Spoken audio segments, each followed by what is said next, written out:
आगे बढ़ते बढ़ते ये तीनों एक कॉलेज के गेट के बाहर जा पहुंचे, जहां अर्जुन पढ़ाई किया करता था।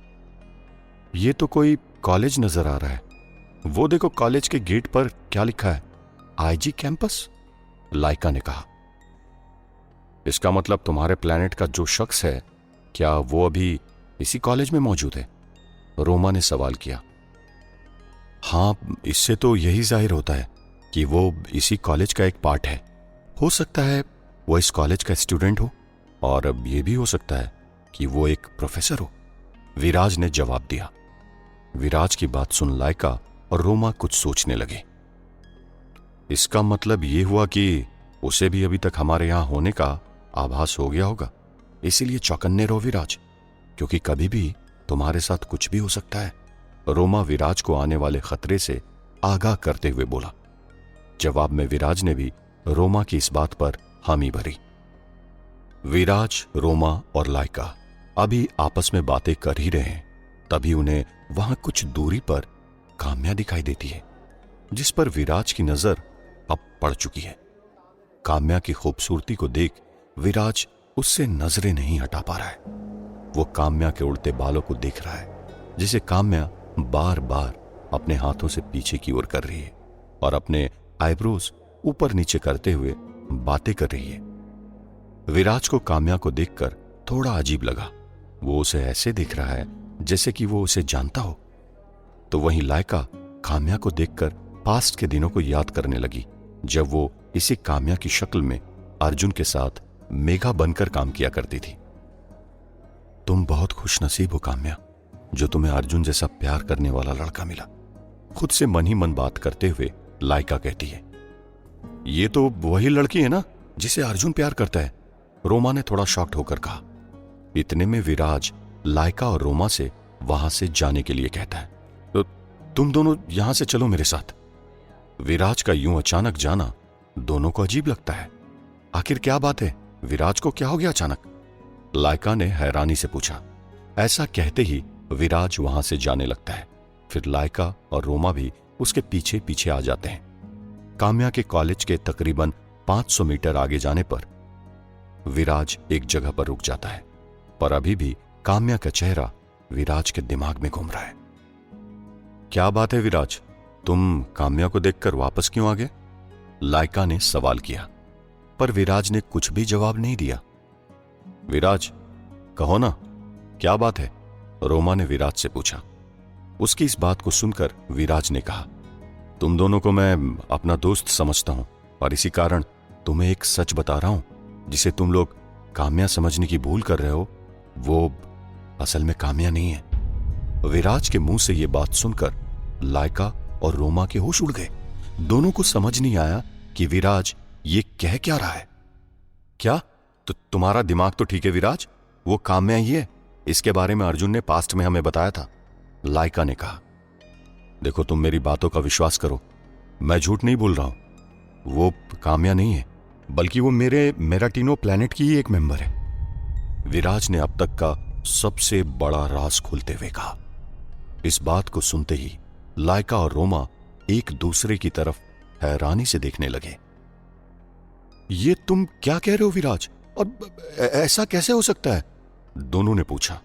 इस पर विराज ने कहा, हां, यही सच है, और एक सच ये भी है कि तुम जिसे काम्या कह रही हो, वो मेराटिनो प्लैनेट के सेनापति कायल की बेटी है।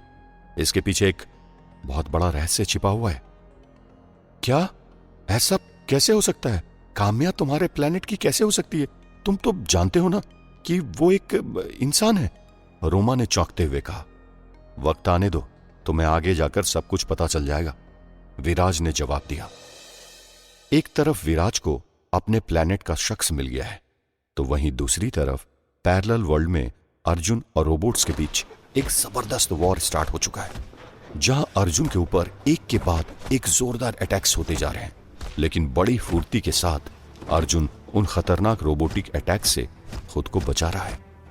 अब बारी अर्जुन की उन पर जवाबी हमला करने की है, इसीलिए इस बार वो अपनी पावर से उन रोबोट्स पर जवाबी अटैक्स करता है, जिससे कुछ रोबोट्स के अंदर मौजूद सिस्टम में टेक्निकल प्रॉब्लम आ जाती है और वो खराब होकर अपनी ही जगह पर जाम हो जाते हैं।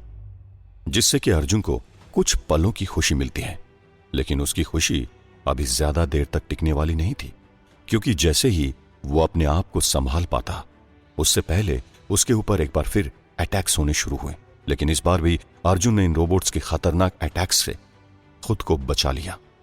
इनकी संख्या काफी ज्यादा है, मुझे नहीं लगता कि एक साथ मिलकर मैं इनका सामना कर पाऊंगा, इसलिए मुझे कुछ और चाल चलनी होगी, अर्जुन अपने मन में सोचते हुए कहता है। तभी उसकी नजर पानी में मौजूद एक एडवांस टेक्नोलॉजी से लैस बोट पर जाती है, जो कि नॉर्मल बोट नहीं है। सुपर अर्जुन जल्दी से उस बोट के पास पहुंचता है।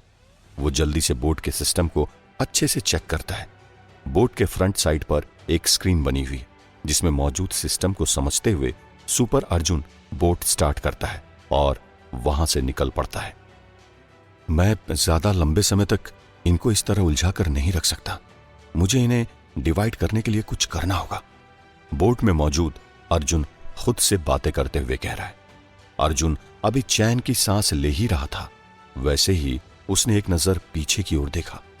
पीछे देखकर अर्जुन पाता है कि कई सारे रोबोट्स आपस में ज्वाइंट होकर एक बोट का आकार ले चुके हैं, और इसी तरह वहां पर और भी कई सारे बोट्स नजर आ रहे हैं, जो कि इन्हीं रोबोट्स के ज्वाइंट से मिलकर बनी है। मुझे लगा था अभी मुझे थोड़ी राहत मिलेगी, लेकिन यहां तो चैलेंज उससे भी बड़ा है, एक फिल्मी अंदाज में अर्जुन ने खुद से बातें करते हुए कहा। तभी उसने वापस से उस बोट के सिस्टम को देखा और उसे ध्यान से समझते हुए बोट में मौजूद सुपर स्पीड के ऑप्शन को चूज कर लिया। अर्जुन ने उस सुपर स्पीड के ऑप्शन को चूज किया ही था कि इतने में उस आधुनिक एडवांस टेक्नोलॉजी से लैस उस बोट ने अपनी मैकेनिज्म से स्पीड पकड़ ली, और देखते ही देखते वो बोट हवाओं से बातें करने लगी। लेकिन इसी बीच अर्जुन ने वापस पीछे की ओर देखा और पाया कि रोबोटिक बोट्स भी हवाओं से बातें करते हुए अर्जुन के नजदीक पहुंच गए। अर्जुन अब इस खतरे से निपटने के लिए कुछ सोच पाता, उससे पहले तमाम रोबोटिक बोट्स उसकी ओर बम बरसाना शुरू करते हैं, और इस प्रकार भी अर्जुन खुद को बचाते हुए हवा में उड़ान भर लेता है और उस एडवांस टेक्नोलॉजी से लैस बोट के चिथड़े चिथड़े हो जाते हैं, जिसे कुछ देर पहले तक अर्जुन चला रहा था। लेकिन अर्जुन के लिए कहां इतनी जल्दी खतरा टलने वाला था। अब वही हो रहा है जिसका डर पहले से अर्जुन को था। वो तमाम रोबोट्स जो अभी बोट्स बने हुए थे, वो अब ड्रोन का रूप ले चुके हैं, जो किसी जेट विमान की गति से अर्जुन का पीछा कर रहे हैं। अब मैं क्या करूं? मेरा प्लान इन्हें डिवाइड करने का था, पर ये तो मेरे पीछे आ रहे हैं। अगर मैंने इन्हें डिवाइड नहीं किया तो ये मेरे ऊपर हावी हो जाएंगे और फिर मेरा मरना तो तय है। मुझे जल्दी कुछ करना होगा। हवा में उड़ता हुआ अर्जुन खुद से बातें करते हुए कह रहा है। अर्जुन अभी आगे कुछ एक्शन ले पाता, उससे पहले उसके ऊपर गोलियों की और बमों की बौछार होने लगी, जिनसे अर्जुन जैसे तैसे खुद को बचाने में अभी कामयाब तो हो रहा है, लेकिन बमों की बौछार है कि रुक ही नहीं रही है, और वो रोबोटिक ड्रोन अब काफी तेजी से उसकी तरफ आ रहे हैं। जवाब में अर्जुन भी उन्हें उनका मुंह तोड़ जवाब दे रहा है, जो बार बार अपनी सुपर पावर से कई सारे रोबोट्स के सिस्टम को खराब कर उन्हें डिस्ट्रॉय कर चुका है। लेकिन बावजूद इसके अभी भी काफी तादाद में रोबोट्स उसका पीछा कर रहे हैं, जो कि अभी एडवांस टेक्नोलॉजी से लेस ड्रोन बने हुए हैं, और ये सभी ड्रोन लगातार अर्जुन के ऊपर एक के बाद एक अटैक्स कर रहे हैं। उनका जवाब अर्जुन भी बखूबी अपनी सुपर पावर से दे रहा है। अर्जुन ने कई सारे रोबोट्स को अपने दमदार अटैक से डिस्ट्रॉय तो कर दिया, लेकिन अभी भी कुछ रोबोटिक ड्रोन ऐसे भी हैं जो उसका पीछा करते हुए उस पर लगातार अटैक्स पर अटैक्स किए जा रहे हैं। मैं अगर इनसे इसी तरह लड़ता रहा तो मैं इस मुकाबले को कभी नहीं जीत पाऊंगा। अब मुझे जल्दी नीचे की ओर जाना होगा। ऐसा कहते ही अर्जुन उड़ान भरते हुए नीचे की ओर जाने लगता है, और उसके साथ में रोबोटिक ड्रोन भी उसका पीछा करते हुए नीचे आ पहुंचते हैं। तभी अर्जुन की नजर काफी सारी बड़ी बड़ी बिल्डिंग्स पर पड़ती है। अर्जुन तेजी से उड़कर उन बिल्डिंगों के चारों तरफ चक्कर लगाने लगता है, और साथ ही वे तमाम रोबोटिक ड्रोन भी अर्जुन को कॉपी करते हुए उस बड़ी सी बिल्डिंग के चारों तरफ चक्कर लगाते हैं। तभी अर्जुन की नजर उस बिल्डिंग की एक विंडो पर जाती है, जो एक बड़ी विंडो है, और वो विंडो खुली हुई है। वो सभी ड्रोन अर्जुन का पीछा कर तो रहे हैं, लेकिन वो अभी उससे थोड़ी दूरी पर है। और इसी बात का फायदा उठाकर अर्जुन उस विंडो के अंदर दाखिल हो जाता है। अर्जुन का ये आइडिया काम कर जाता है। वो रोबोटिक ड्रोन जो अर्जुन का पीछा कर रहे थे, वे सभी बिल्डिंग के बाहर उड़ते हुए एक जगह इकट्ठा हो जाते हैं। इससे ये पता चल सकता है कि वे सभी रोबोट्स अब कंफ्यूज हो चुके हैं कि अर्जुन गया तो गया कहां। इसीलिए कुछ रोबोटिक ड्रोन दिशा बदलते हुए वहां से दूसरी दिशा की ओर चले जाते हैं, तो वहीं पर कुछ ड्रोन्स अभी भी वहीं पर उस बिल्डिंग की परिक्रमा करने में लगे हुए हैं। तभी वहां पर मंडरा रहे कुछ रोबोट्स की नजर उस विंडो पर पड़ती है जो कि खुली हुई है, और यही वो विंडो है जिसके अंदर से अर्जुन उस बिल्डिंग के अंदर दाखिल हुआ है। तभी वे ड्रोन उस बिल्डिंग के उस फ्लोर में घुस जाते हैं जहां अभी अर्जुन मौजूद है।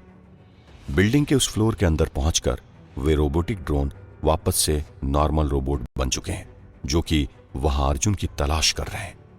वे अर्जुन को वहां पर स्कैन कर रहे हैं। तभी इतने में धड़ाम की तेज आवाज के साथ ऊपर से कोई नीचे गिरता है, और वो अर्जुन है जो कि अब उन रोबोट्स के बीच मौजूद है। अब शुरू हो चुका है फिर एक बार सुपर अर्जुन और इन तमाम रोबोट्स के बीच वॉर, जहां अर्जुन के ऊपर लगातार अटैक्स पर अटैक्स हो रहे हैं, लेकिन अर्जुन अपनी सुपर पावर के दम पर इन तमाम अटैक्स का जवाब दे रहा है। और देखते ही देखते अर्जुन उन सब पर हावी होने लगता है। कुछ ही पलों में अर्जुन अपनी सुपर पावर से वहां पर मौजूद तमाम रोबोट्स को डिस्ट्रॉय कर देता है। फाइनली मैंने कर दिखाया। बहुत दिनों के बाद ऐसा फाइट कर रहा हूं। काफी अच्छा लग रहा है, पर साथ ही थोड़ा खतरा भी है। अब अर्जुन का आत्मविश्वास इन एडवांस टेक्नोलॉजी से लेस रोबोट्स को हराकर 7वें आसमान में पहुंच गया। वो अभी काफी खुश है और खुद को अंदर से बेहद ऊर्जावान महसूस कर रहा है। अगले ही पल वो उस फ्लोर से बाहर निकलता है, लेकिन अभी खतरा पूरी तरह टला तो नहीं है। तो वहीं अर्जुन भी चैन की सांस नहीं ले रहा, क्योंकि वो भी ये अच्छी तरह से जानता है कि किसी भी पल उसके ऊपर एक और अटैक्स हो सकता है। उस बिल्डिंग से बाहर आकर वो भी चौकन्ना है। थोड़ी ही देर में वो बिल्डिंग की छत पर चढ़ता है। तभी इतने में वो देखता है कि बाहर दूसरी बिल्डिंग की छतों पर कुछ और रोबोट्स मौजूद हैं, जिनके फेस का एंगल अर्जुन की तरफ है। इसका मतलब अब किसी भी पल ये सभी रोबोट्स फिर एक बार अर्जुन के ऊपर हमला कर सकते हैं। फाइनली मैं अब चैन की सांस ले सकता हूं, लेकिन कब तक मेरी सांसें चलेगी इसकी कोई गारंटी नहीं है। जिंदगी ने भी कैसा मोड़ दिखाया है, यहां तो हर कदम पर बस मौत ही मौत है, अर्जुन ने एक फिल्मी अंदाज में खुद से कहा। लेकिन वो इस बात से बेखबर है कि अपनी जिस पहचान को वो अभी तक इस पैरेलल वर्ल्ड में लोगों से छुपाए फिर रहा था, वो पहचान अब बहुत जल्द लोगों के सामने आने वाली है। एक तरफ सुपर अर्जुन अभी थोड़ा सेफ फील कर रहा है, तो वहीं दूसरी तरफ लाइका और रोमा अभी भी इस बात पर विश्वास नहीं कर पा रहे हैं कि काम्या विराज के प्लैनेट मेराटिनो से है और वो सेनापति कायल की बेटी है। मुझे तो अभी भी यकीन नहीं हो रहा है कि काम्या किसी अदर प्लैनेट से है। इसका मतलब अर्जुन ने इंसान समझकर जिस काम्या से प्यार किया था वो मेराटिनो प्लैनेट की एक मेंबर है। लाइका ने शॉक्ड होते हुए कहा, यह तो मुझे नहीं मालूम, लेकिन एक बात ने मुझे पूरी तरह हैरान कर दिया, और वो ये कि मैंने काम्या को पहचान लिया। लेकिन ऐसा कैसे हो सकता है कि उसने मुझे देखा ही ना हो, या मेरे वहां होने का एहसास उसे हुआ ही ना हो, क्योंकि हमारे प्लैनेट के लोगों की बॉडी से कुछ अजीब वेव्स निकलती है जिससे हमें एक दूसरे के आसपास होने का आभास हो जाता है। विराज ने थोड़ा सोचते हुए कहा, क्या पता ये उसकी कोई सोची समझी प्लानिंग हो सकता है उसे तुम्हारी मौजूदगी का एहसास हो चुका हो। हालांकि वो तुमसे काफी दूर पर थी, लेकिन ऐसा भी तो हो सकता है कि वो तुम्हें अनदेखा करने का बस नाटक कर रही हो, क्योंकि अगर ऐसा है तो उसे भी तुम्हारे होने का एहसास हुआ होगा। रोमा ने पूरी बात बताते हुए कहा। रोमा की इस बात पर कुछ सोचते हुए विराज का हाथ अचानक अपने सीने पर गया। उसे अपने हाथ में कुछ लगा। वो शायद एक मेटल है जो विराज की छाती से चिपका हुआ है। जब विराज ने अपने सीने पर लगे उस मेटल को छुआ तो वो खुश हो गया। आखिर किस बात से विराज इतना खुश हो गया